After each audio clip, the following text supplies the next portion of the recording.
আমরা বলেছি নির্বাচন কমিশন এমনি স্বাধীন প্রতিষ্ঠান, তার বাইরে আরেকটা প্রতিষ্ঠান করে এ ধরনের বডি করার কোনো দরকার নেই। আমাদের জনশুমারি, যেটা আদমশুমারি নামে খ্যাত, ওই সময় হয়। আমরা বলেছি নির্বাচন কমিশন তাদের ওই সময় নির্ধারিত সময়ের জন্য এই ধরনের কোনো একটা কমিটি করে তাদের অধীনেই এই কার্যক্রমগুলো করতে পারে। আমাদের যে ঐক্যমত্য কমিশনের যে বৈঠক, তাতে ওনারা প্রথম আলোচনা এনেছিলেন নির্বাচনী এলাকার সীমানা নির্ধারণ প্রসঙ্গে।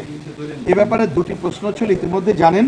দ্বিতীয় যে পয়েন্টটা, সেটা হচ্ছে এইবারের যে ত্রয়োদশ নির্বাচন হবে, এই নির্বাচনকে সামনে রেখে আমরা যতটুকু খবর পেয়েছি ইতিমধ্যে সীমানার নিয়ে যে জটিলতা আছে অবসানের জন্য ওনারা একটা কমিটি গঠন করেছেন। সেই কমিটির মাধ্যমে দ্রুত এটা সমাধান হোক, এ ব্যাপারে আমরাও একমত, এবং আমরা যেটা বুঝেছি সবাই প্রায় আমরা এই ব্যাপারে একমত হয়েছি।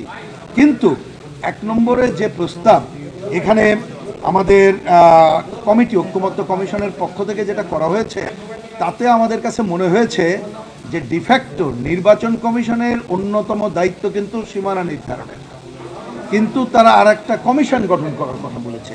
আমরা এটার সাথে একমত হতে পারিনি। আমরা বলেছি নির্বাচন কমিশন এমনি স্বাধীন প্রতিষ্ঠান, তার বাইরে আরেকটা প্রতিষ্ঠান করে এ ধরনের বডি করার কোনো দরকার নেই।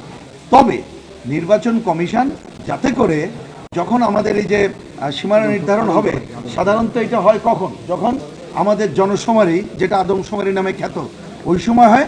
আমরা বলেছি নির্বাচন কমিশন তাদের ওই সময় নির্ধারিত সময়ের জন্য এই ধরনের কোনো একটা কমিটি করে তাদের অধীনেই এই কার্যক্রমগুলো করতে পারে বিশেষজ্ঞ, এবং ওই কমিটিতে খুবই স্বাভাবিক বিশেষজ্ঞ পর্যায়ের লোকজন ডাকবে।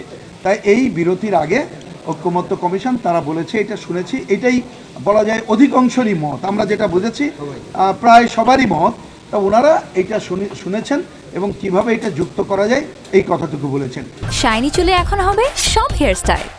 সিল্কোর দ্বিগুণ শাইনি চুল প্রতিদিন। এইটা হচ্ছে আমাদের এইখানকার খবর। আমি অন্য কথা বাড়াচ্ছি না, খালি একটা কথা বলেই শেষ করি।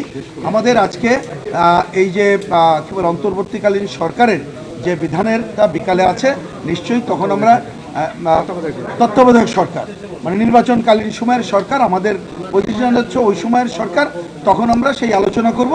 তবে এটা অবশ্যই 3 মাসের জন্য হইতে হবে, এবং নির্বাচনকালীন কাজ তারা ওইটার সময় সুনির্দিষ্ট হবে, সেটার কথা আমরা বিকালে বলবো।